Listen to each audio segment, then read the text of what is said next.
This is Gabe, good friend of mine from the Last Huntsman channel. How you doing, Gabe? I'm doing just well. Been working all day and got off work and fed all the animals, milked the goats, and did everything on the farm. And now I'm finally home and get to relax a little bit.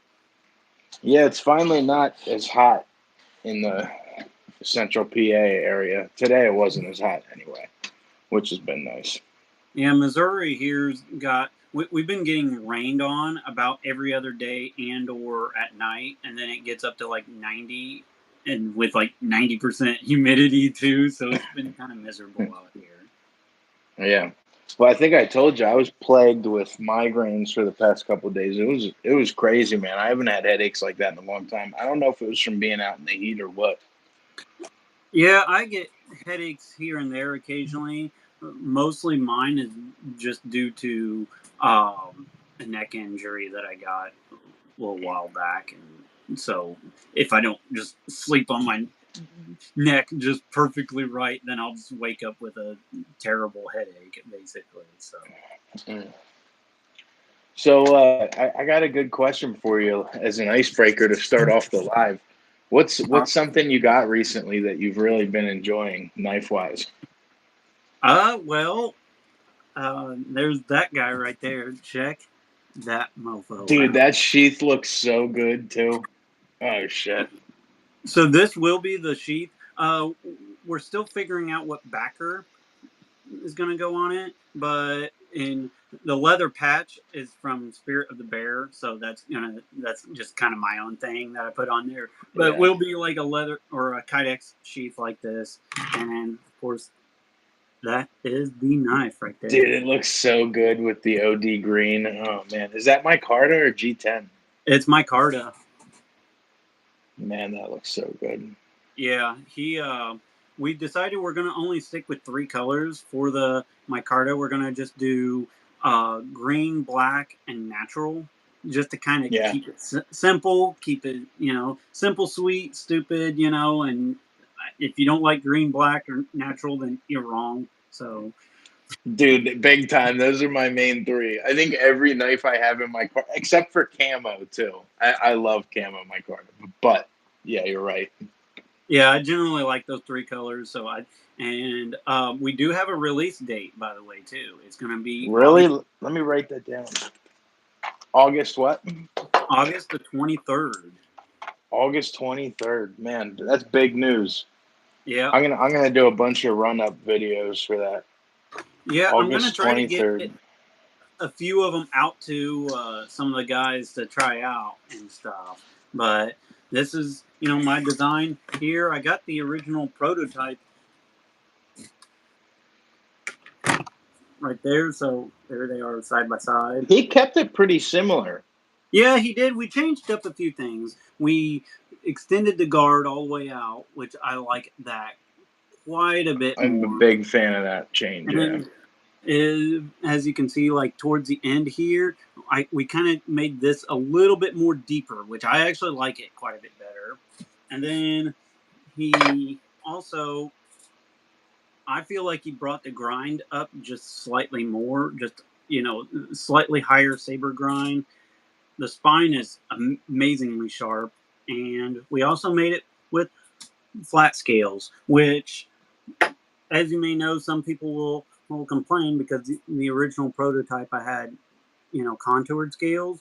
However, honestly, I feel like it's just as comfortable with the flat scales. And the way that Very Good Knife Company does his flat scales, they actually, have a lot of like contouring to the flat.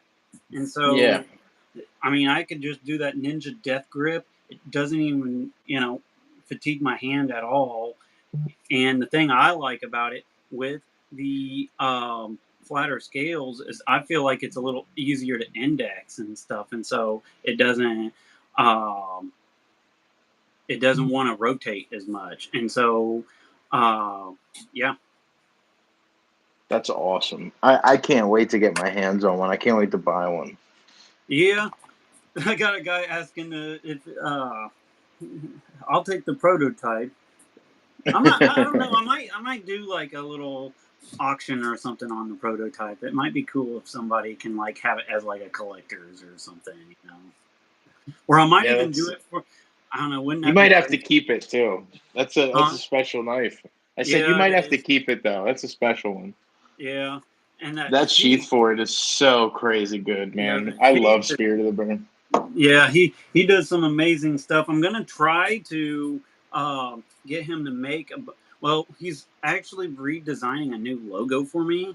So because I wanted to incorporate my knife design into the logo, and I'm gonna try to have him eventually make a bunch of leather patches that I can sell Oh, with my logo, dude, and then that's awesome.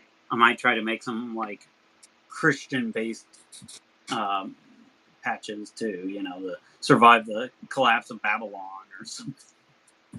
That sounds awesome. I'll definitely take two of each. Put them on my Yeah. pike carrier. Oh, something else to kind of throw out there too. As you guys might know, I do have a coupon code for Armistice Carry, 15% off. But I just got a new coupon code today.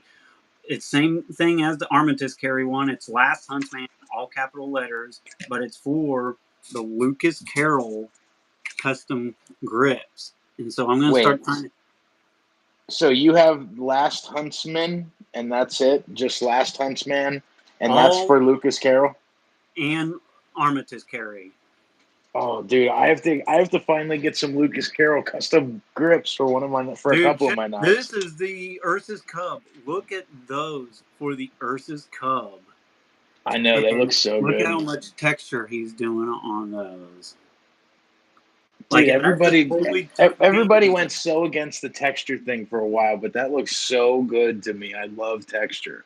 I think texture can be done right, and I think it can be done wrong. Just like I think contoured handles can be done right and be done wrong, and just like flat handles can be done right and done wrong. But the way he's doing the texturing, it almost feels like checkering for like a pistol grip. You know, if Right. you had like a 1911 old wood checkered grips, that's what it feels like. I got a bunch of these. I've become such a fan. I'll straight up simp for some Lucas Carroll custom grips here.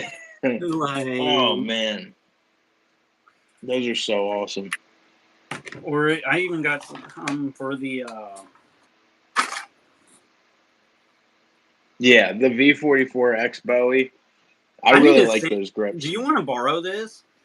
Dude, I really need to do a video on that one of these days soon. I really need to. Like, this is legit my favorite work tough gear is the V44X. Yeah. Or I even have some. This is the SE Hungless, but check those out on the SE Hungless. Dude, those ones were the first ones I saw, I think, that looked so good. Or it was the SE6 ones. Yeah, Yeah, I I got have. the SE6. I want to get a set for my SE6 real bad, man.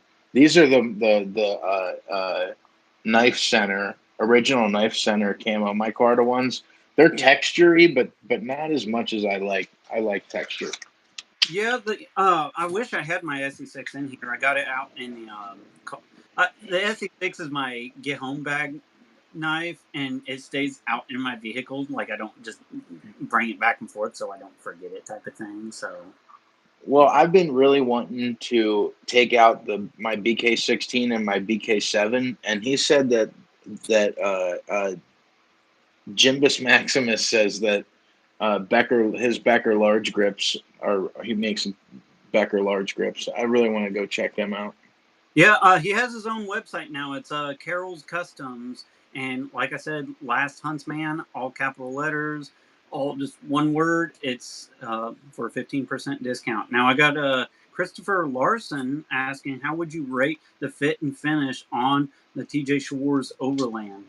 I saw y'all's video and I want one. So I will say the Schwarz, his fit and finish is like top tier. I am like super impressed and with Schwarz knives, and I like the Overland. But if I was gonna get another like small one, and I kind of want to get one someday, the Confidant is the one that like really catches my attention. I almost pulled the trigger on that.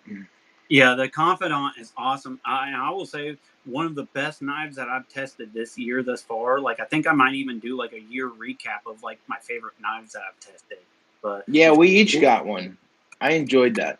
the Schwarz LT5 here, this thing is freaking epic. I absolutely love it. Look how broad that blade is on there. Super impressed. A2 tool steel, crusty goodness. I don't care what. Well, the funny part is about the one that you sent me, which was the Overland, the larger Overland. The fit and finish, the heat treat seemed really well done. The fit and finish was great. The edge was great. It was a great knife, but it's one of those things where like the craftsmanship quality was through the roof, hands down. But it was one of those funny things where just for my hand, I didn't love it. It probably wouldn't be a knife that I carried a lot, but as far as the fit and finish goes, top tier, man. Well, TJ is really doing some great work. that's why I would actually, for like an EDC blade, I would actually suggest the Confidant over the Overland. I didn't really realize there was a Confidant model when I got the Overland. I probably would have got the Confidant had I seen, the had them compared side by side type of thing. Yeah, I really want to get one. I actually might. There was that new company that you turned me on to, Wenger, Winger Weng. blades, yeah, Wenger blades, dude. yeah. They have some really cool designs, and I messaged the guy on Instagram, and he got right back to me. I wanted to ask him if there was a difference in the pattern of texture on his scales. But guys, definitely go check out the Navigator by Wenger Knives, Wenger. I swear to God, Gabe, I'm gonna get. They're like $400, but I'm gonna grab one. Oh, I I know really they're want to get one. pricey, but like one of these days, I know I'm gonna eventually get one. Um, the Navigator. I'll tell you what the Navigator reminds me of. The Navigator reminds me of like the Cold Steel SRK that we all wanted. Yeah, exactly, Like that's dude. what it reminds me of. That's a really good descriptive or way to describe it too. That's so funny that you said that. It Because I is. It's like the like a way SRK. more legit It's version. one of my favorite Cold Steel knives, um, but yeah, that Wenger Navigator looks like the perfect SRK. Now I got a guy asking a question on opinion on the Laser Strike. So I did a review on the Laser Strike a good number of years ago, and anything made by Essie, I think, is actually a good knife. Like I think Yeah. Essie is like the Glock of knives. Like you can't go wrong with a Glock, and you can't go wrong with an Essie. So, and I have the same opinion on the laser Strike. I personally feel like the Laser Strike is kind of a weird size for me, though. Like it's not really big enough for like a survival knife, but it's too big for like an EDC knife, and so it falls into a weird size range for me. And there's I other hand. Sorry, go ahead. I thought you were finished. there's just a few other Essies. If like you're just looking at an Essie, there's a few other Essies that I like over the Laser Strike personally. Yeah, I agree with that. I held one time and did some feather sticks with it. A buddy of mine had one, and it was heavily modified, but it kind of felt like the how would I describe that? It felt like the just that random kind of model by them that wasn't really necessary, but it was just a different in between like the SE4 and 5 and then the SE6. I just there was something a little funny about the shape that I didn't like in my hand, but I mean it's like Gabe said, it's like Glock. You know what I mean? And that's what's funny. The finesse might not be as great. Like, my TRCs and my survives and my reefs and my lion steels, I'd probably take over one of the Essies for finesse and edge retention and blah, blah, blah. All the finer points of knife using and bushcraft stuff and survival stuff. But it's going to do what you need a knife to do. You know what I mean? And it's not going to break. Let's be honest. Yeah. So gotta give a shout out. Very Good Knife Company. Jacob is in the house, so everybody. Oh, dude, If, great work, man. if you want some like awesome knives, like one of my favorite like straight up knife companies. I mean, there's a reason why I reached out to him to make my design. Very Good Knife Company makes some awesome stuff. I got the Adventure here. Got the Walkabout, which I need to do a review on still, but check Oh, that. I like that too. Yeah, Holy this crap. one. I mean, here I'll kind of show mine next to it. I got so many knives on my table here that, Yeah, I got like 30 out right. but Oh yeah. man. Dude, I So gotta get this one's I gonna gotta feel a get little one. more handy. This one's gonna feel a little more cock diesel, but you know, it's kind of the two of them compared. Um, I really love his work. It's just it's very simple and very straight and to the point. You know what I mean? It just does what you need it to do. they're very good, right? Yeah. Yeah. Yeah. I feel like they look really comfortable too. Pun fully intended. But anyways, another guy asked about architect knives. So I only have one architect knife here, and this one's the architect 6.5 here. This one I actually got from a trade. I traded that uh, Yeah. devilish Puzon Wilderness Bowie that slashed my arm open. Partly my own fault. But anyways, I traded that one off to Peterbilt Knife Guy for this one. And so I've been meaning to get to a review on this one too. I'm kind of behind on reviews though, but basically, best way to describe the Architect 6.5 in a nutshell is it's like the SE6 that we all wanted. You know, like if you like the SE, it takes the same scales, and so like even like your Lucas Carroll grips, which I'm probably going to get some for this one actually because this is a lot of orange going on here. I think You can see that thing from space. yeah, I think that's what uh, Peterbilt Knife Guy. He got two of the. Well, he got the 5.5 and the 6.5, and he liked the 5.5 better, which I could actually see why a lot of people like that one a little better. It's a little thinner and a little slicier than the 6.5, but and it doesn't have a choil on it, which is also like a big win. But so but he got it in like a gray color, and he's like, "Oh, this is my gray man one, and then this is my like high vis one," you know. And so, Yeah, I'm one of those guys, man. I have had a tab open on my laptop for a lot of things, but for Architect knives because I want to get one of the 4.5s really bad, but they don't have Kydex sheaths for them. They never have. It's always leather, and I'm just not a big leather guy. I really like Kydex for the simplicity, durability. Like I feel like one of these days I'm going to be out and I'm going to either tear or accidentally cut through my leather sheath like belt clip, and I'm just going to be pissed about it and be like, "Oh, this is why I carry Kydex." well, But the the solution for that would be to get it, don't get any sheath for it, and then have Spirit of the Bear make you like a custom like pocket or just belt leather sheath for it, like one that's gonna like last you a lifetime type thing. Well, there's this older guy. He's a little bit older than us on YouTube, and he does reviews. I can't ever remember the name of his channel, but he reviewed all the Architect knives. And dude, the 3.5 and the 4.5 look so good. And I really want to get a 5.5 though, because I think it's like a slicier SC6, but without the annoying choil and a little bit better fit and finish. Like that's what I've been told anyway. I really want to grab one so bad. Yeah. So the one that I was really keen on is the 3.5.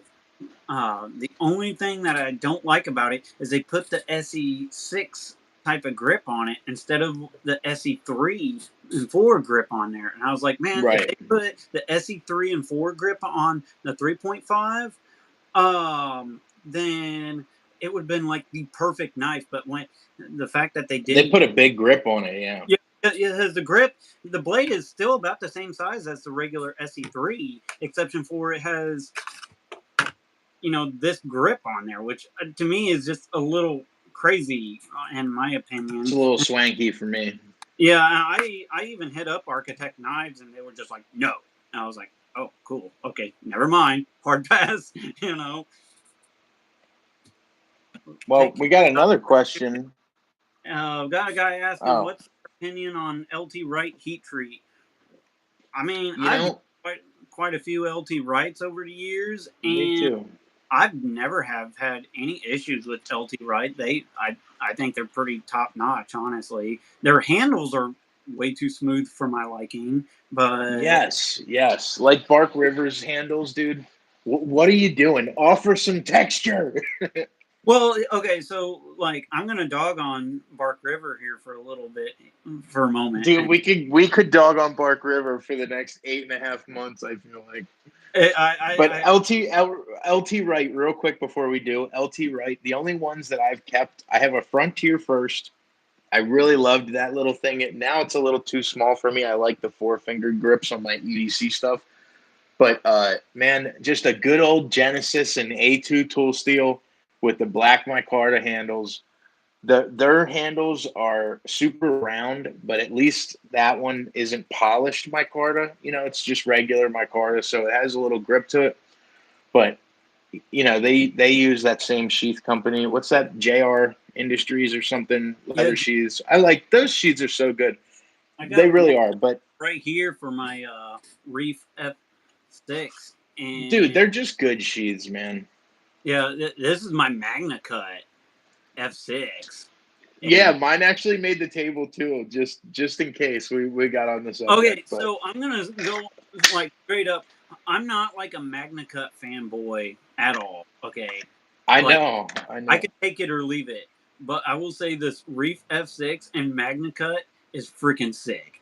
Like I Yeah, it is. we love this thing. I like it better than the CPM3B one, and I think it's because they polished it, and I feel like it's just a little finer on its like overall edge and just everything. Okay, so the edge that it came with is not, it's a little more laid back. It's not that crazy, like flattened out edge. And the big kicker for me is compared, I don't have another reef up here, but compared to the other reef knives, they tumble the shit out of that 3V, man. So it Hmm. really blurs the grind lines, it blurs the sharp spine, and they really tumble the crap out of them. But with this, it's just that simple stone wash. So it kept those really nice grind lines, and dude, that edge is so sharp. And the spines on mine anyway is super sharp. Oh, mine I is can't wait to do yeah, I can't wait to one do a review on this, spines man. that I've gotten. Actually, the my knife from Very Good Knife has a really stupid sharp spine as well, and as you guys noticed with Very Good Knife Company, he keeps it just basic satin steel, which I like. It's ADCRV too, so I mean, it's that good old crusty steel. It's going to build some character as you use it. Yeah, I like that. Proof They that always you look great are after a actually couple years. using it, type of thing.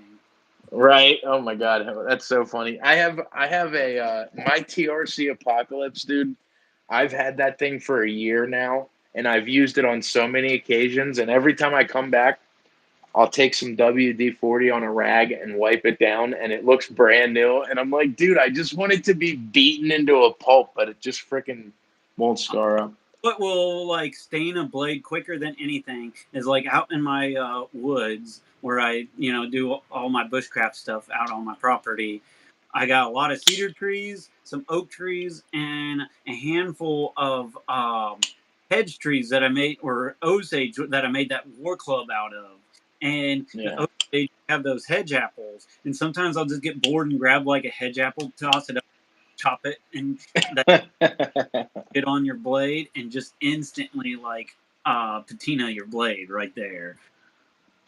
Well, wait, Christopher Larson said, yes, please, let's get into Bark River. Okay, so Dude, I mean, I got a few Bark River reviews on my channel, and I got one, yeah. and my first experience with Bark River was I got the Bravo 1.25, and the way they That market was my first, too.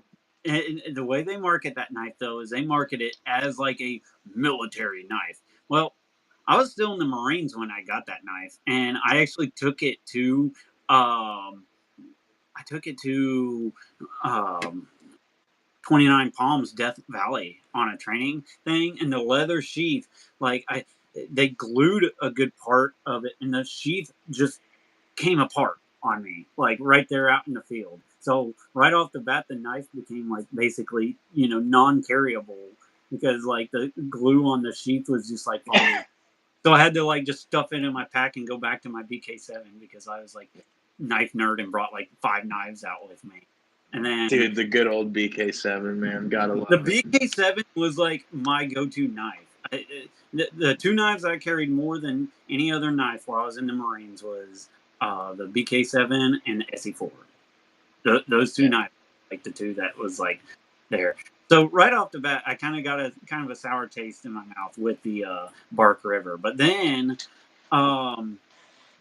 when I was reviewing it, one of the things that I kind of pointed out was, they market it as like a tactical knife. So I was like doing some slashing stuff on a tree, like simulating if you were hitting a hard target, and the handles were so round and so smooth that the blade kept rotating in my hand when I'd hit something hard with it. And it's like, well, Yeah. and I'm not going to claim that I'm the be all know all expert, but for any kind of a knife that you were going to use in that type of situation, you certainly want it to be able to index well, and you don't want it to rotate in your hand. And that thing did both. And it's just because they made it way too round and way too smooth. And so maybe if they marketed it as like a bushcraft knife, then maybe, but the way they kind of Right. present it was like this tactical soldier knife with like an AR-15. Right. Right. And that's why, and I remember, dude, in the early days, it was like a conversion tactical survival belt knife. But that's one of the problems with Reef in G10. I think that would happen a lot, rotating in my hand. Yeah, I my original F6 was in It was G10, black and G10, right? huh? Yeah. Isn't black G10, right? Yep. Yeah. Peterbilt Knife Guy actually has that one now. So Really? yeah, Yeah, I he like Peterbilt Knife Guy. He's a good dude. he wanted to try it out, and I let him try it out, and he's like, "How much do you want for it?" Because I don't want to ship it back. I was like, "Deal." And so Deal. I'll take 87 cents for it. Now you got the MagnaCut one. yeah. Southeast Soft Wash said, I own an 8-figure company. Really resonated with your Survive video the other day. Similar thing happened with a guy in our industry to a competitor. Dude was in over 1 million undelivered orders. He got jailed. Sucks. Hate to see what happened. Bad for customers. Bad for manufacturer. Yeah, in essence, Gabe and I weren't really going to go into the Survive thing much during our live tonight, but I figured there'd be a comment or two about it. And yeah, it's just unfortunate. I think that the more I think about it and kind of read between the lines, it's really easy for me to say that I think these people have been really, really, really screwing this up for a long time and not really considering as I think they wanted to consider the customers more, and they verbalized that every single day, every 2 hours. It was, we got to do this for this customer. We got to do it. But it's like, but you keep taking pre-orders. So the proof isn't in the pudding there. So then yesterday I was talking to a friend of mine. There's a lot of things people don't see that I did after this. I've sent so many of my knives to people just because I feel bad and literally for nothing. And I sold a bunch of my knives I didn't want to sell for pennies because I wanted to kind of take care of a couple of customers that contacted me personally for their orders, the big orders. And I was telling him that I don't understand how in America, Gabe, that we could have a company that takes millions of dollars in services and doesn't respond with the services and or goods. That would be like Gabe and I ordering over 5 years, ordering $180,000 each from General Motors and not receiving our motors. That would never happen. So I don't understand how it's able to happen with something, at priced like these knives. That's all. Well, So, I think it's crazy, Gabe. I can't wrap my head around it. This is there are pre-orders, and I really started seeing that when everything started going wrong way more severely and critically.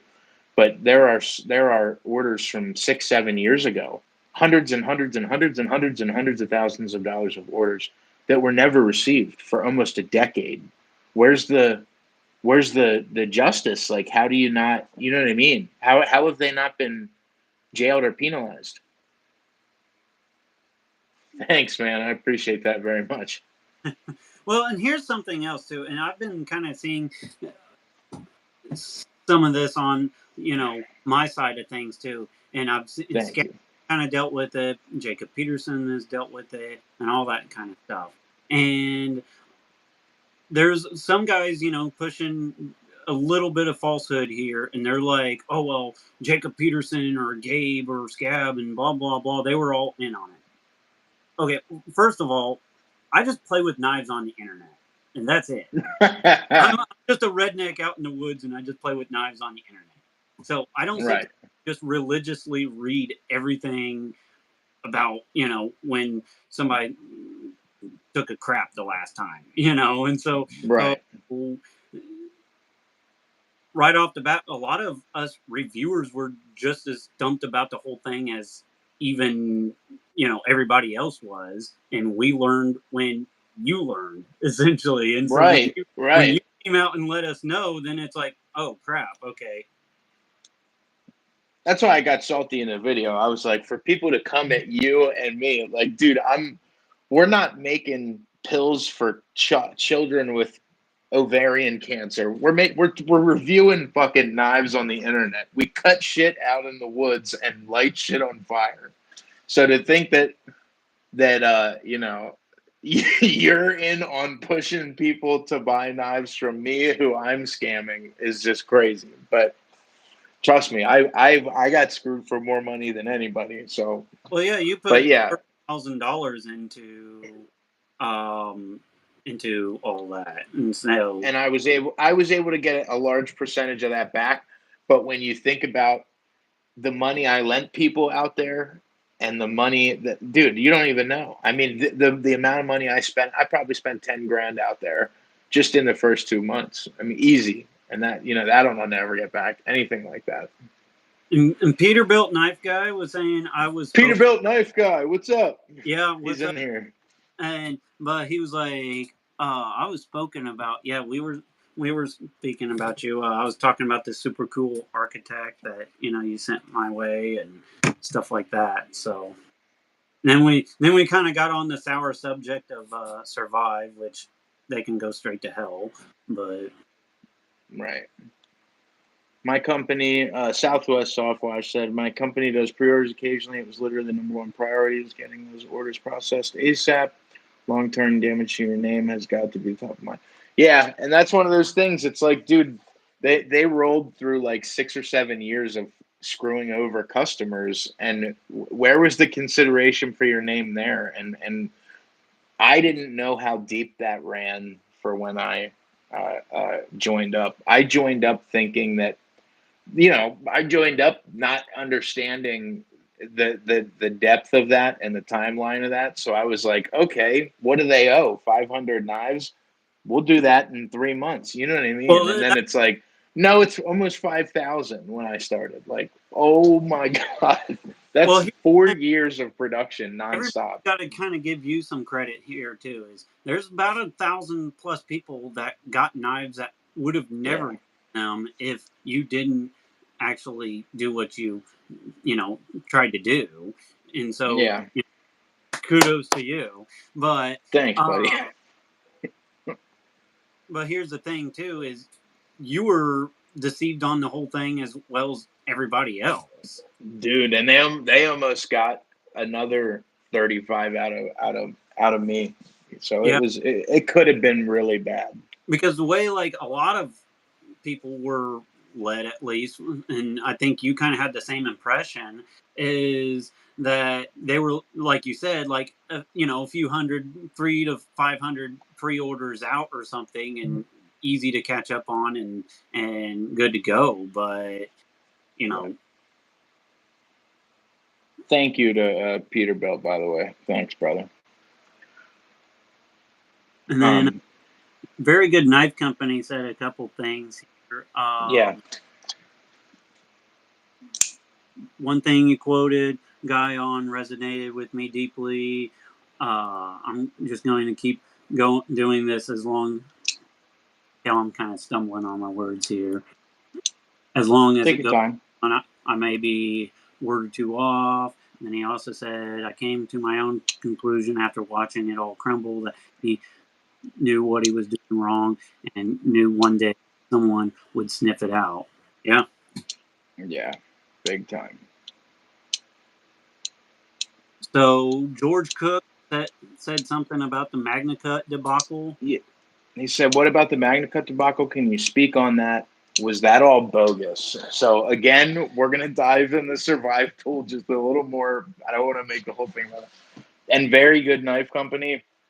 I am, as soon as I'm done with this, I'm gonna go on and order a knife, and I'm really excited to test Gabe's knife out. I love getting new fixed blade companies in the door and in my repetition in my repertoire of knives. So excited about that. But George Cook, yes, uh, it wasn't crap because the findings, and this is going to blow some people's tops here, but the findings on the MagnaCut were 100% legitimate.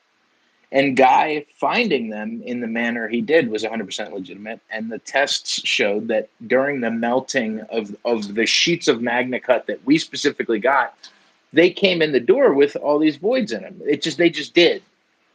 But Guy focused so hard on that scenario with the MagnaCut voids being a huge issue. When you look at the thousands of MagnaCut blanks of 5.1s that were in that shop in total, maybe 35 of them had voids. I mean, it was not a lot. It was like pennies compared to the big situation was with Pete's Heat Treat burning up their stuff was because Guy didn't was running short on money and didn't want to ship a bunch of batches of stuff to the heat treat guys. So he sent all the blades for an entire year of work at once, which was stupid, and they happened to burn them up. That was almost 200,000, $170,000 in parts. That was in finished knives. That was huge. This whole void thing was so pennies on the dollar compared to the burn up of the heat treat situation. But yeah, the MagnaCut thing it's one of those things where they have built a castle around MagnaCut, from Laren Thomas to the guys at Blade HQ and all these like bigger kind of high marketing places that MagnaCut. So they're so afraid to admit fault in any way on MagnaCut. Like other steels, MagnaCut hasn't been around for two years, maybe. I mean, so you got to think maybe 3. So you got to think that they're still during the treatment of they're still working out the kinks. And so it's funny because the void thing was totally legitimate, and I like to think back when the DBK guys, they reviewed a Bark River MagnaCut knife, and they went to baton like a little rod with it, and it cracked right down the center, and everybody was blown away. And I said to myself, well, there was probably a void in that, right down the center of that blade there. But so yeah, it's a shame what happened, and it's a shame that Laren Thomas. I think Laren Thomas is brilliant, and I think MagnaCut has a lot of potential for greatness with like EDC blades and hunting and fishing blades, and depending on your area, if you live somewhere hot and humid, blades, great stuff. But it's not the end deal, right. And it's also kind of like I said in my rant video when I was kind of talking about this guy, and some people were complaining that it was an A2 steel. There's still nothing wrong with good old crusty A2 steel. Or nothing wrong. In my opinion, there's a lot of steels that I like just as good as MagnaCut. You hand me a piece of Kruger or LMAX, and I'm perfectly happy with it, just like I am MagnaCut. I'm LMAX to death, man. I love LMAX. So a couple guys, I'll point out in the chat. Kennard, my twin brother. So everybody go annoy him. You gotta annoy What's up, Kennard? the doppelganger. And then Peterbilt Knife Guy mentioned, bottom line, he's a terrible businessman. And here's the thing: Facts. not everybody's meant to be a leader.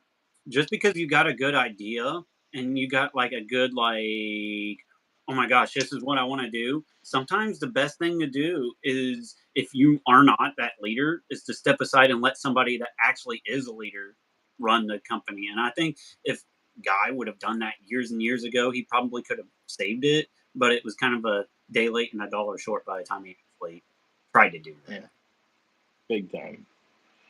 Peterbilt said I'm a 3V nerd, and dude, that is why I will always come back to. Oh my God, what was that? My first 3V knife was a shit. The first one that really blew me away was oh my God. Oh, this is gonna take me 10 minutes because then I'm gonna remember it and be like, oh, dude, I love 3V through and. What was your first 3V knife you could think about that was like, oh man, I love this stuff, dude? Oh man, I'm trying to think of That's a which. good question. I'm trying to think of what my first 3V knife was. I've been through so many knives. Dude, I have 4 dressers full of knives. I can't even think straight right now when Well, I think about.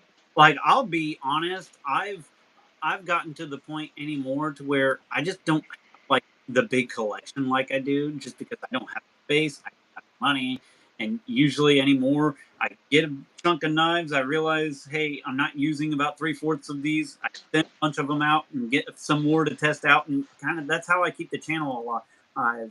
Um, I'm listening. I gotta grab one thing out of my dresser. I know it's unprofessional. yeah, I'm trying to think of what my first 3V knife was. I know it wasn't. I know it was a little while back, but I don't remember exactly which one. I know a handful that I have the this architect, uh, um, primitive bear essential. I had the Lion Steel T6. Love the Lion T6, by the way. And speaking Yeah. of, are you liking that new Lion?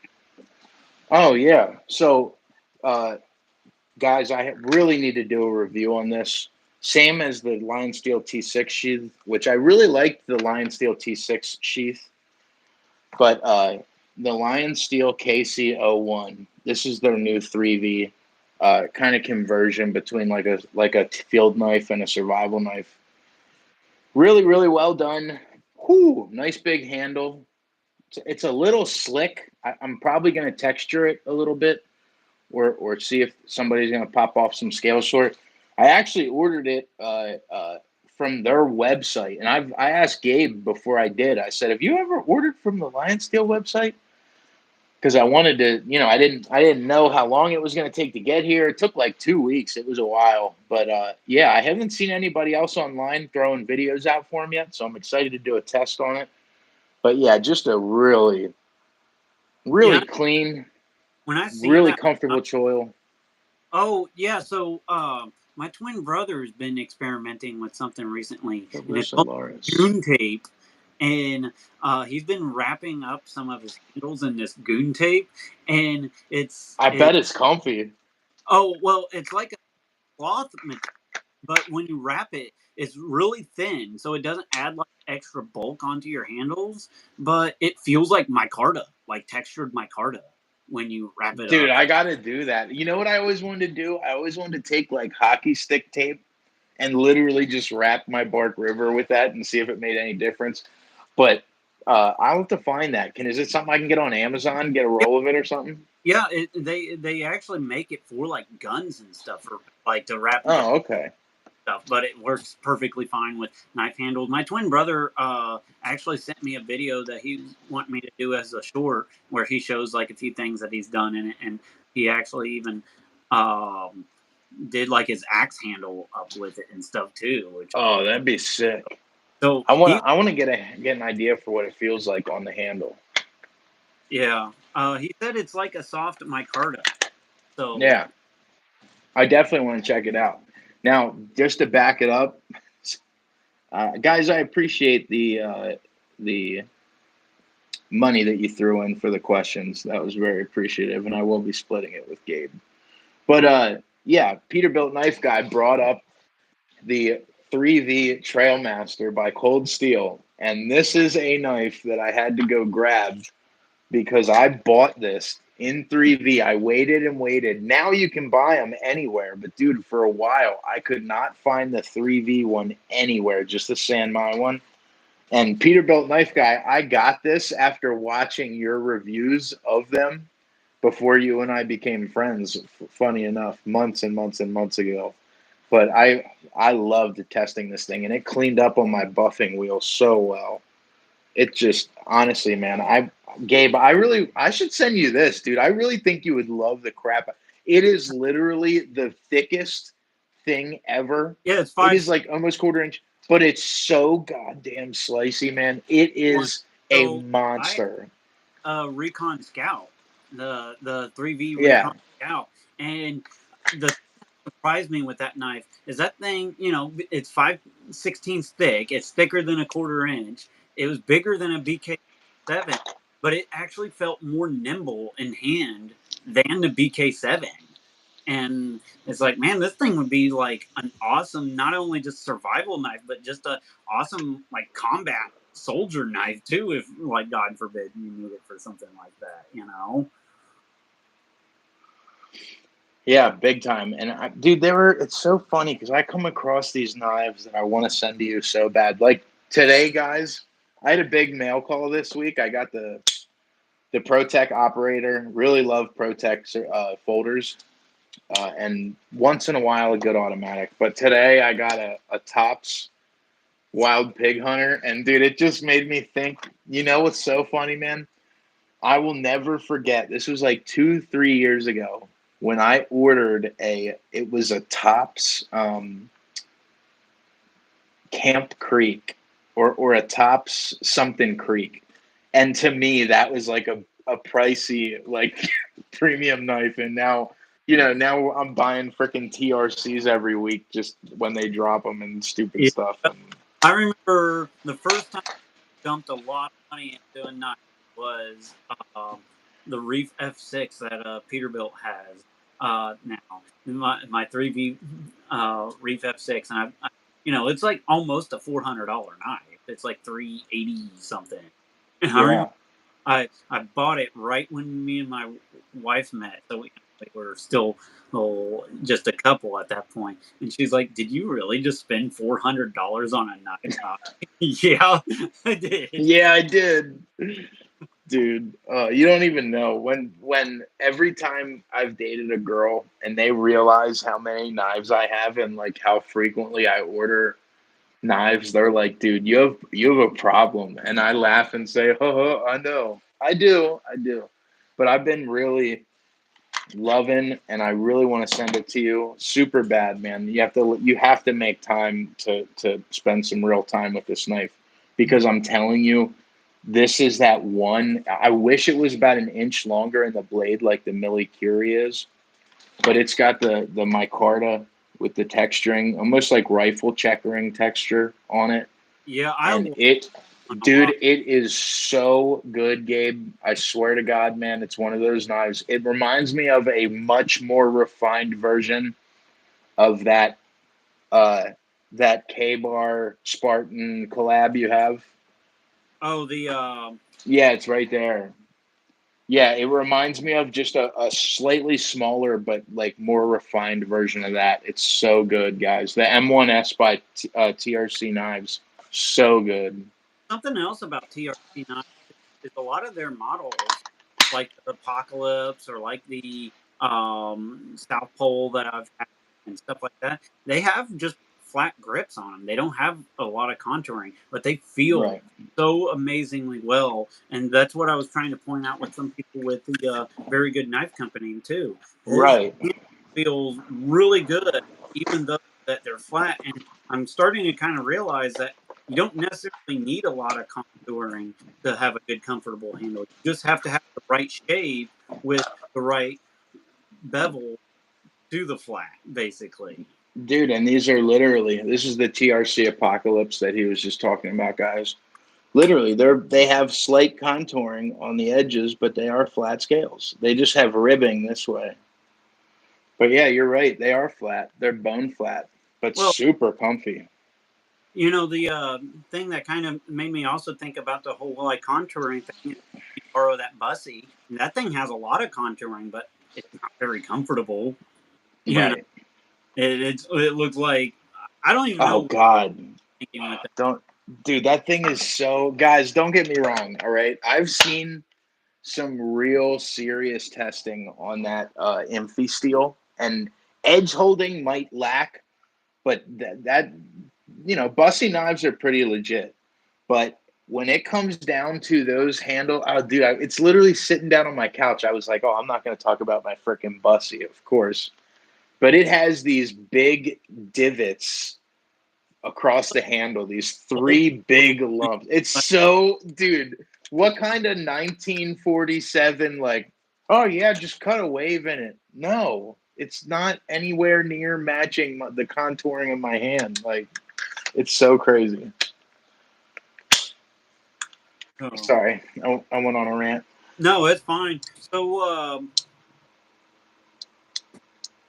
I can't remember if I asked you or not. Did you do you have one of these, the LT5? Yeah, Oh, I enjoy it. okay, all right. And then also, But, what knives are you looking forward to? What's on your radar right oh, man, my radar is always going crazy. You got The, like the, solo radar. I know. And dude, I've been on a search for a long time for two things. My number one overbuilt overbuilt folder, like a full size folder. I've went through a bunch. And EDC knives. I'm trying to like the TSK by Survive. That's a great, and the Jackalope by Exodus Knife and Tool. Shout out to Jacob Peterson. I've been trying to find something in that size range, so I just ordered they just dropped, and it's the Griffin Co. Scout 2.5 is a knife I really love, EDC knife, like a pocket fixed blade. But they just dropped the X series, the Griffin Co. X series, and I dropped an Instagram post about it with a picture of their website and the Yeah, knives. But I'm really excited for that. I And the Wanger Navigator, dude, I'm really excited for that. yeah, that one is really cool. I will say, you kind of mentioned EDC knives. I will give a shout out here. One of my favorite knives, if I could like pick a EDC, this would be one of them. But my Yeah, primitive bear knives, hunters, EDC, and crew wear in 530. heck yeah, dude. This thing is just perfect, and I love this a lot. It's one of my favorites for sure. Big time. And shout out to uh, I actually just messaged him. Sorry, my fan fell over. I have no idea how that just happened. My fan literally just tipped right over. Shout out to Primitive Bear Knives as well as Jacob from Exodus, because I'm really excited that he's dabbling back into some larger knives over at Primitive Bear Knives. Yeah, I never got that. What was that bigger one called? The Bush Bear? yes, I never got that. so he's trying to redo it a little bit, from my understanding. Um, I think he wants to change it from a because he showed me one that he was working on, and I think he wants to change it from a like mid saber grind to a full convex grind. Like, That'd be cool. yeah, I agree. I think I told him full flat grind. He did uh, convex, which I still think would be really cool. Yeah, That, your brother said he got a bad taste in his mouth from Bussy knife from deployment. Gabe yeah, knows this. yeah, he got deployed down to El Salvador when he was in the army, and he had a buddy that bought it like a brand new Bussy knife to go down there, and this thing was like a butter knife. Like it had no edge whatsoever. And because Bussy used to be just notorious about having these like monstrosity thick edges. And Dude, mine's like that. Well, it was like that till I when customed it. here's the thing. Yours is actually one of the better ones. The older ones were even worse. Oh man, that you saw it. I sent it to you before I even tested that Buzzy I ordered. That's how many knives I had come in that week. I was like, Gabe, just take it. I didn't even get to use it yet. But Stuart Ball said, "Do you know of a 5-inch version of the Prather War Bowie? Because I love the shape. Just need a thinner version for food." Huh, that's a good question. You know of any thinner Bowies like that? Than the Prather War Bowie. I Mm, think because I know the Prather War Bowie is like 7 inches and it's thick. It's like a 1/4 inch thick. Um, I'm trying to think a 5-inch version.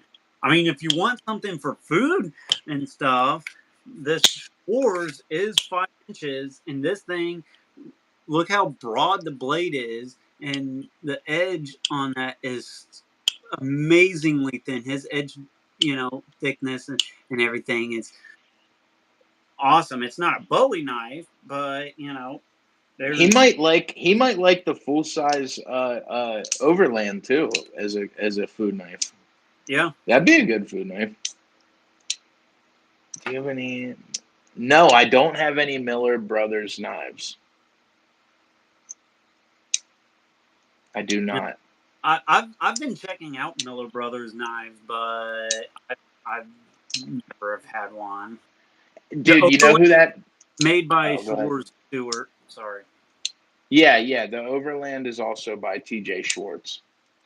Uh, but yeah, you know what's funny, man, is there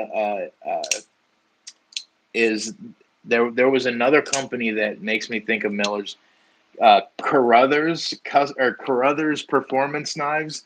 Dude, I see their stuff all the time in like knife groups and everything, and they're so notorious. And I haven't been able to find one of those things for 2 years now, literally on eBay or anywhere. I always wanted to check one out.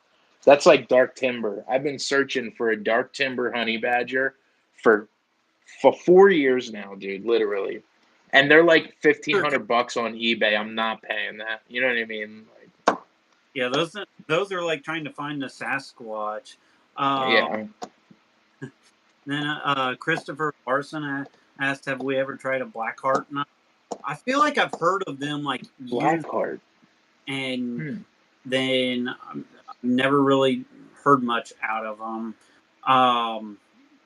One I got coming to me that he's sending it to me to try out, and then he's going to try to sell it as a second hand afterwards. Is Mill Run knives, and I, I don't got a picture of it, but John, after the live stream, I'll send it to you. He's on Instagram. Dude, He's based out of Pennsylvania, actually. listen, and it's really funny you say that. Mill Run Knives, I heard about while I was at Survive. A guy said that back in the day he knew the guy and that they were PA based. And while I was in Gettysburg, I found a guy that had one. This is a Mill Run Knife Co. MagnaCut hunting knife. That's a nice little blade, honestly. Dude, it is absolutely beautiful. Look at the liners, man, and the separation, the liner of black micarta between the red. So this is natural canvas and then red linen in the back. That's It's almost awesome. like a reverse bolster. I love it with that little butt cap of red linen. So beautiful, man. It reminds But me of my primitive bear hunter Z's yeah, because he has green micarta with like red, and then in between, and then he has orange G10 at the top here, and then yeah, very much so.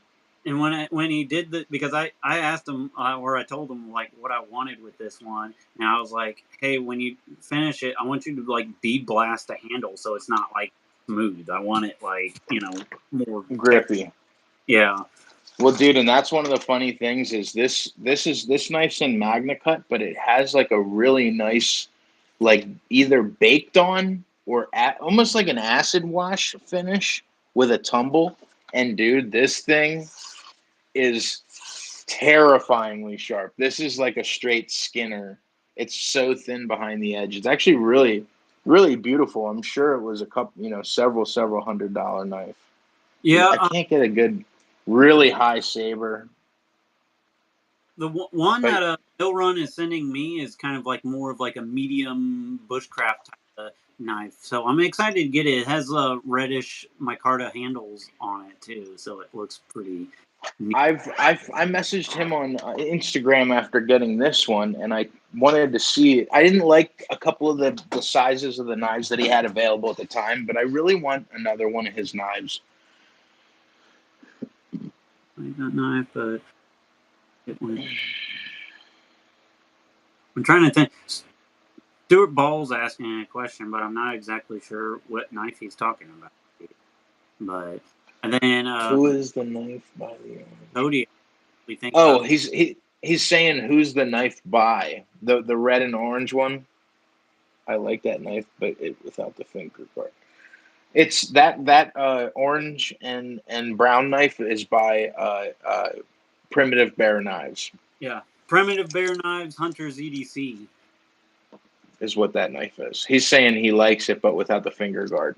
Yeah, yeah, I What do like. you think of the Work Tough Gear Kodiak? So, Alex with Aurora Borealis, I think he's the best designer that Work Tough Gear has. Him and Yes. with Well Regulated and the V44X are like the two best designers at Work Tough Gear. I don't think Work Tough Gear works without Aurora Borealis knives. Yeah, Without Alex. Alex with Aurora Borealis. Some of my favorite Work Tough Gear were Alex with Aurora Borealis knives, and the Kodiak is one of them. I've never personally have held one, but I would trust it, just based off of his other design. Yeah, I was mad that I sold that one, but I own one of every one of Alex's knives except for the Kodiak and the Mountain Lion. I think I traded away or sold my Mountain Lion, but Gabe and I went through all his knives, and dude, shout out to Alex from Aurora Borealis Knives, phenomenal designer and a really solid dude. I still talk to him all the time, and dude, he used to send me stuff get Vic to send me stuff all the time and just help my channel a lot. So Yeah, all me and him sorry, kind go of ahead. words back and forth too. He's pretty cool. Yeah. He's up in Canuckland. I renamed their country. They don't realize. Dude, he was always good to us, man. But I real quick while we were on the subject, dude, I have another knife coming from him. This is a fully hand done knife. AD Knives, Alex Drawn. He was the one that made me this beautiful MagnaCut hunting knife with these Yeah, bolsters that he slides in, no, pinned in micarta. I first saw his knives on the Cedric and Ada's channel. I love that guy from Australia. But Alex from AD Knives, Alex Drawn Knives, this is one of his MagnaCut numbers. But this is his E4V2, but just melts in your hand. So I ordered an H45, which is a bigger like belt knife for camping and stuff. I think you're really gonna like it. So I wanted to shout out Alex Drawn too. So I got a question. Do you do any hunting? So I hunted forever because we had a really nice hunting cabin up in Dew Shore, Pennsylvania. It's like a one traffic light town up north. And the sad part is, over the past 2 years now, I haven't went deer hunting at all. Even small game, nothing. I have not hunted for 2 years now. No, dude, and I bought a bow. I was gonna start going out for bow too. Literally, still haven't gone out. So this fall was actually my big return. I am going to be bow hunting this fall. Nice. Yeah, Well, I'm really excited about it. I've officially said, you know what I mean? Work and things can wait. I still need to make time for hunting and doing things I love. yeah. What kind of bow Yeah. do you? So I actually I thought I had it laying here. I'm an avid fisherman, right? But when it came down to, let me see if I can get it. Oh, I don't know what happened.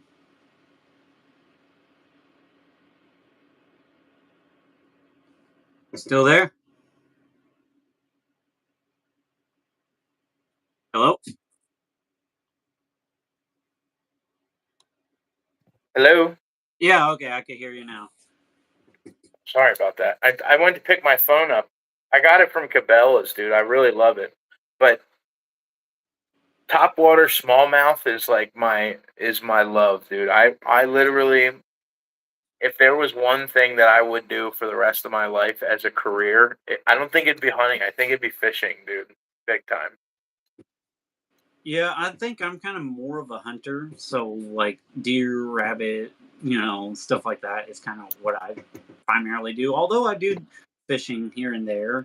Um, so my bow, I actually had a few different bows. I had a recurve Samick for a little while. I still got that one actually, and then I started getting into a Hoyt for a little bit, and I like that Hoyt compound. But then it was all over when I got an Excalibur crossbow. I can't touch my Dude, other bows anymore. I I- got I've that. shot an Excalibur crossbow and I love them. I actually, dude, a funny thing too. I bought a bow from this guy down the street, and it was a long bow, right? It was a recurve bow, and it was a Kodiak. That was a brand from I guess it was a little bit back in the day. I'm not sure if they still make them or not. They're really nice bows, but Hmm, they're heavy. They're like bear bows.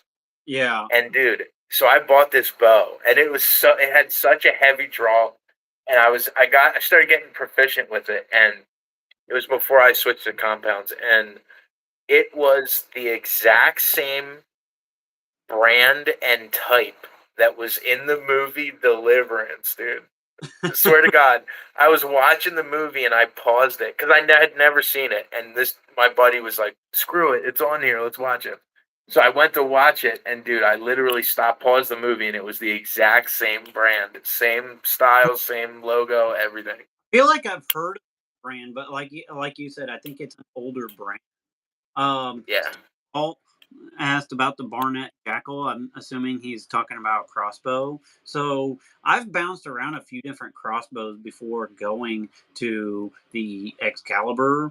And I'll be honest, I've had a couple Barnetts, and I've never really had that great of luck with them. Like they'll run for a little bit, and then start like having issues, and then you end up spending more money trying to fix it than what it's even worth.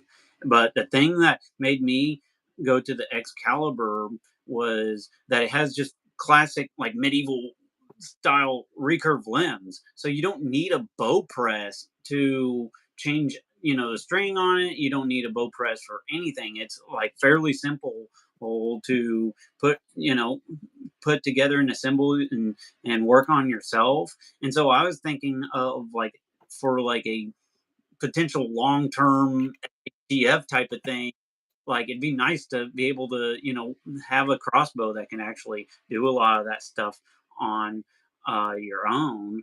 And the uh, Excalibur, one of the things that really sold me on it when I first got it was, not only just how accurate it was, but I decided I was like taking my target out farther and farther and farther. And I took it out to 100 yards, and I was still regularly hitting like, about a head sized target out at 100 yards shut up. with my crossbow. Yeah. I was like, okay, I'm sold on this thing. This thing is stupid accurate. Like the only. So honestly, dude, this week I swear to God on my life, I have for the past month every day almost by a crossbow. That's like where I am in my life. I shot my buddies the other day at his house, and he had a scope, and in the lens of the scope, it was maybe like 4 or 6 power, 6x. It wasn't a far looking scope, but in it, it had three lit up dots, like a 20 yard, a 40, and a 60. And dude, it was terrifyingly accurate, like a sniper rifle, like my 22-250 accurate. And I swear to God, man, I want to buy one so bad. So you got to come up with a couple options for me to look at this week, man. So I'm gonna. I got to buy a crossbow. I got crossbow fever. So I'm just gonna straight up tell you that go with an Excalibur. That's the one that I'm like super like nerded out to. They there's some that has a little bit more power and speed to them. Like I will straight up say that. But the Excaliburs are so simple. They're made in Canada. They have like a very high quality to them, and kind of like I said, they have just basic recurve limbs. Like a lot of your more modern crossbows, they have all the wheels and pulleys. And so if you have to work on it, you have to have a bow press and like do all this mechanical stuff. While with the Excalibur, you just have a drawstring that you could click it and change out the string if you want and do all kinds of stuff without having anything fancy with it. And I was that's where my brain went when I got it. And even with my Excalibur, it came with a scope with the drop pins on it. They weren't illuminated, but they had like lines and circles, and like even on the scope, it shows you like 20, 25, 30, 35, 40. And so like even when I was shooting out to 100 yards, I had my target out there. Like I think it goes up to like 50 at max on the scope. So I was like kind of like adjusting for that, and I was like, okay, this is what I gotta do, and this is like, and I was like, nailing this target with it. So I was very impressed. I got to get a crossbow. I got crossbow fever. Shit. Yeah, I think mine is the GRZ2 model, which is kind of one of their more budget models. But even their budget model, I'm like I'm sure it's still freaking Bronx. Yeah, I actually have a pistol, a crossbow pistol from when I was younger that I bought. It was like $50 at this rinky dink shop when I was down in Maryland. And dude, it has these little like lead bolts. They're like bolts that have they're literally this long. It's like a pistol with a little, and dude, it shoots so hard. I shot one through like 2 pieces of wood. It was crazy. But so I got mine on Midway USA. I've always so Midway USA. I don't know if you've ever been to their website or not, but they're like 30 minutes from. So that's really, why. Yeah, Midway is based out of Midway, Missouri, which is like right on I-70. So that's funny. Dude, I've heard such bad stuff. Everyone says don't order on Midway USA. And I've ordered a bunch of stuff from them. And literally, I found they had the Cold Steel, not the AD10, the Cold Steel 4 Max Elite. It's the S35 camo micarta 4 Max. And dude, it was $200. It was $199. And usually they're like $350, $375. And I was like, there's no way this thing's even going to come if I order it. And I was like, screw it. It was half price of any other website. And I ordered it, and it showed up like 3 days later and has worked perfect for me. I love that thing, man. yeah, So it's funny. I've always had a good experience with Midway. Cold Steel Recon Scout, and it was like on sale for like 150 for the CPM 3V one. I was like, oh crap! I had to order that like right now type of thing. Yeah, big time. One of my questions for you was, have you been enjoying the 6, honestly? Have you got to use it a lot? The GSO6. I enjoy it. Do you not want to use it because of everything that happened? Yeah, I think what I've been kind of waiting for is I'm just kind of like I'm gonna let all that kind of settle down, and then I'll just kind of bust it out sometime. Yeah, I think it's a great. Safe. I have my dad and I decided that I enjoyed making knives so much that we're gonna start making some customs. And I have a shop in my barn, a big shop. We have room, we have machinery, but the only thing I need is a really nice table grinder, table sander, belt sander for doing handle scales and stuff and doing the bevels. So we've been looking, and I reached out to Primitive Bear Knives and reached out to a couple other people, asking them, if you could pick a nice setup, even if it's $2 or $3 grand, for like an end-all be-all sanding setup for doing bezels and handle scales, what would it be? Because I'm gonna actually take this premise, and I'm gonna make a couple really nice custom fixed blades, man, That's in the barn. that's gonna be awesome. What steel are you gonna Yeah, go? I'm excited. 3V, baby. 3V all the way. I'm gonna just 3V all the way. I'm just gonna straight up say that um 3V is probably one of my favorite. Like, it's definitely in my like top 5 favorite steels. Custom EDC knives, it says Ameriblade, and Creeley Blades said the same thing. Ameriblades. I'm gonna say HeavySet blades or HeavySet customs. You know what's funny? I had an Elmax knife that was about profile wise. It was like the EDC4 in size. The blade was probably about as big as this handle here, and the like tensile strength, like the lateral strength side to side with Elmax that I've seen is so good that honestly, dude, I feel like Elmax is like my 3V of the stainless world. Like, I just think it's so solid. So I'd probably, if I was gonna make some bigger field knives, bigger belt knives, I think I'd probably use Elmax, because one thing I picked up from going through the sending blades out for heat treat and seeing how things come back from heat treat, guys, I'm telling you, these Udahome and Bowler steels, Elmax M390, the K steels, you got CPM steels, and they're great. Don't get me wrong, I love 3V. It's one of my favorites. I just said that 10 seconds ago. But 3V does a lot of, and depending on who's heat treating it, how they're heat treating it, is it a vacuum furnace? Are they doing a 12 bar quench? There's a lot of things in there, questions in there, but a lot of times they'd be bowed a little bit, and we'd have to flatten them.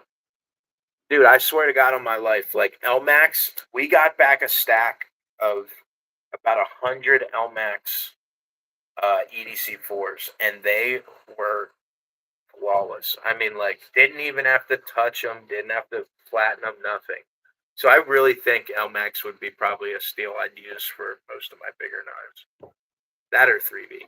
But Ameribraid 2x72 belt sanders. They're some of the best grinders out there. Custom EDC said. Okay.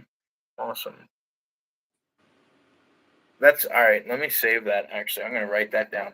But yeah, I appreciate the tip. That was from Custom EDC Knives. Yeah, if you guys were mentioning that and I misunderstood what they were getting at, I thought they were like suggesting a brand name for your like. Oh my God! Oh, is that what you were talking about? Yeah. I didn't even see that. I kind of retarded that moment all up, but yeah, I'm looking for that end all be all. Like, I don't want to do that thing where like I'll buy a sanding setup, and then I'm like, oh shit, I should have bought something bigger. I need something with more power and more stability for doing bevels. And then I'm like, oh well, I'll get this. No. I don't care if it's $5 grand. Like, I'm buying a nice setup. I'll buy once, cry once, nice setup.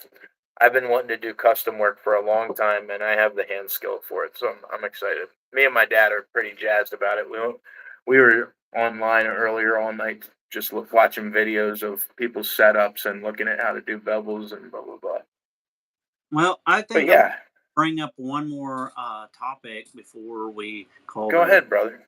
And I think I'm going to be hosting an event here in Missouri at some point.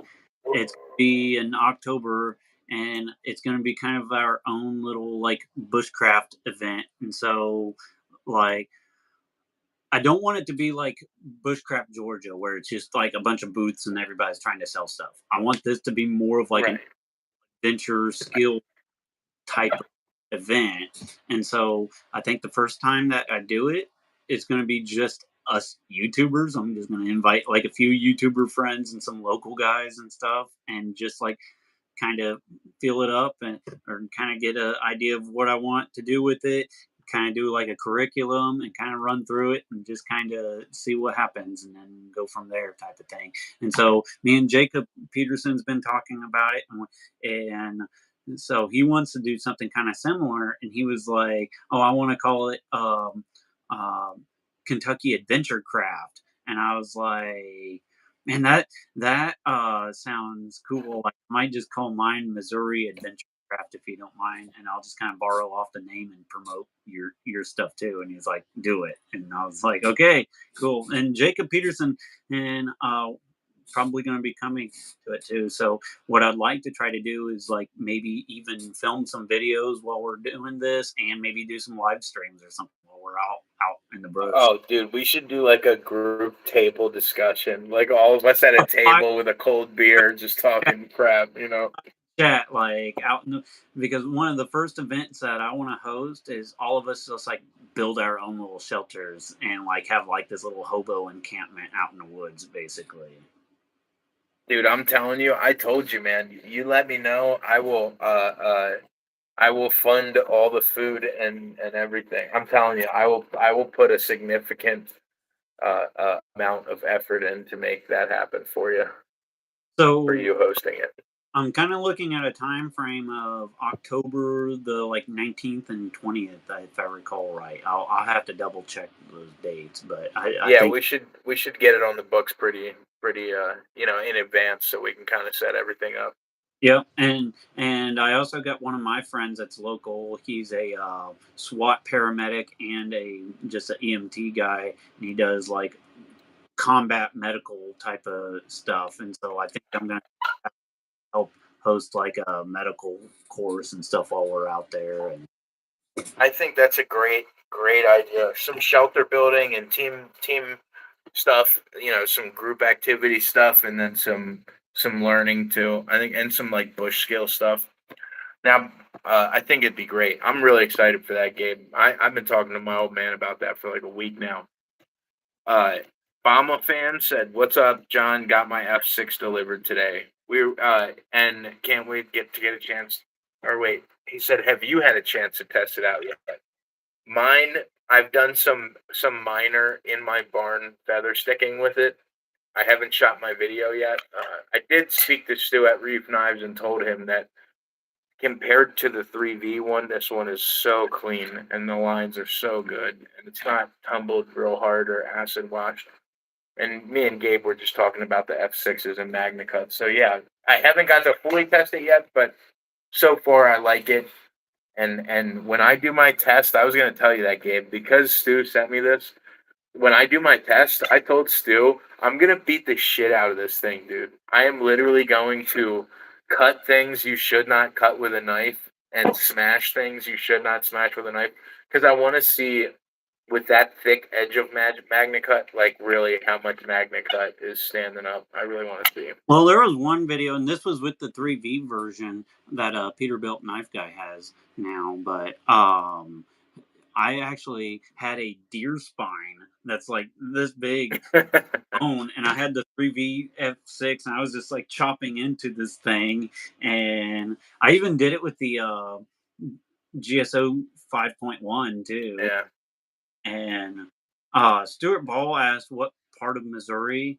I'm gonna kind of use a little bit of tech here because I don't. My address is blank. No. Yeah, but central Missouri, so east of Kansas City, but west of St. Louis. How about that? If you, But I will say, like, I'm like smack dab in the middle of Missouri, basically. bow drill contest, it isn't out there much, at least on YouTube. Yeah, we should do some bow drill fire stuff. I haven't done a single video on bow drill divots or bow drill fire stuff at all because it's so annoying to do and it's been so hot this summer, but I think I want to do one. He said, I wonder what... 100% honest, I don't have a lot of bow drill, experience. So honestly, if I think Jacob Peterson does, though. I might be wrong on that. So maybe he, if anything, he can kind of host some extra like firecraft type of stuff, because there's some things that I'm learning as much as other people too. So Peterbilt Knife Guy said the chips are still in the blade. Yeah, I remember it did just like slightly roll the edge when that deer spine rolled every knife edge that I hit except for Jacob Peterson's freaking monster Right. knife. What the hell is that? The workhorse.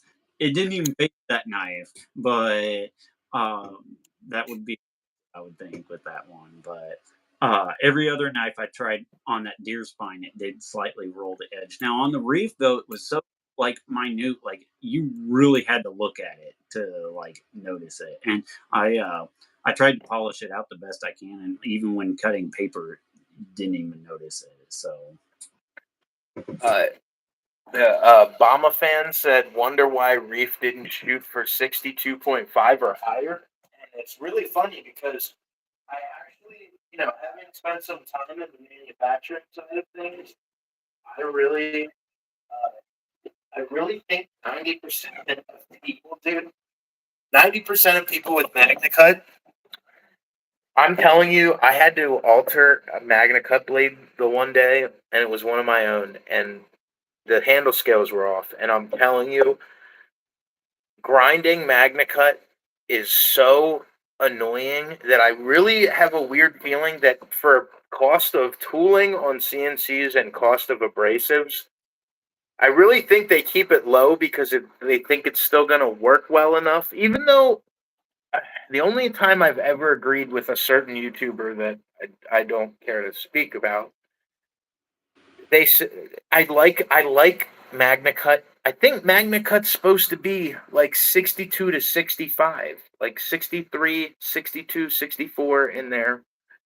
And I think when you take it up that high, it's just so much more annoying on tooling and abrasives. I don't know if that's really the reason, but I've been seeing a lot of companies lately, Gabe, that are going really low on the HRC for MagnaCut. Like LMAX. LMAX is great at like 60 to 61. That's fine. Some other stainlesses, yeah, 59 to 60, that's fine. But I think where MagnaCut shines, I did some testing on a folder the other day where MagnaCut shines, I think, is, especially on the edge retention stuff, I think is a little harder, like the 63, 64 range. I think that's where it's meant to be. so So I don't know if it's cost of abrasive or what, but I got one last question to wrap this up. What do you think of that Terra knife that I sent you? oh, you know what's crazy? It's on the wait. Did I bring it up? It might be on the table downstairs. So I got a knife. I got the BMKT field spec in MagnaCut, and I loved this thing. Right, loved Yeah. it. I've been carrying it in my pocket and beating the crap out of this thing. Uh, BM knife and tool field spec. It's fantastic. And then you sent me the Terra Knives Forester in MagnaCut. And so far, oh my god, why didn't I bring that up? You just sent it to me. I apologize, Gabe. Guys, I just put a short out on it. It's the Terra Knives Forester. It's right on my channel. Uh, honestly, I love it, dude. I love the handle on it. I love the belly on it. It's one of those blades that's not big. It doesn't take up a lot of room, but you have that really nice, like, fat belly, just 2 inches out. And the jimping, guys, there is something so good about some really shallow, thin jimping where you get that great grip, fantastic grip, but you don't have the bite with it.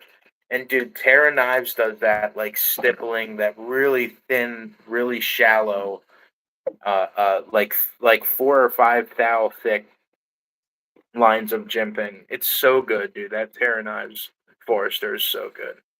I'm eager to see your like more full review. And Yeah, big Bam, time. thank you for being sub to both of us. But it's been about an hour and 30 minutes now, so I think we're gonna go ahead and call it quits here, right? Yeah, dude. I got down to my DK16. It's time to go, or we're gonna be here for another 40 minutes. Thank you, everybody that listened. And there was a gentleman from the EDC Knives page. Just message me on Instagram, or email me at heavysettactical@gmail.com. Yeah, the best way to get And a we'll talk. is Instagram. You guys message us on Instagram. You know, we answer our things. But Instagram is I can talk to you more. yeah, Instagram is probably about the easiest way to get a hold of me. But if you have to, my email is lasthuntsman men777 at gmail.com. So, but just hit me up on Instagram. That's probably the easiest way. But Yeah, he asked where to buy sheets of Elmax. I can give you some insight on that. Where okay. we did anyway. But yeah, Gabe, thank you so much, man. That was a blast, like always. Okay, yeah, thank you for having me on, and Yeah, of course. look forward to another live stream for sure.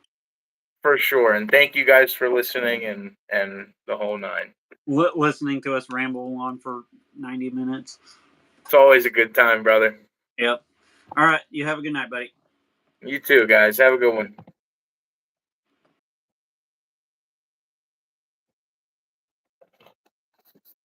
Now, how do you turn this off, guys?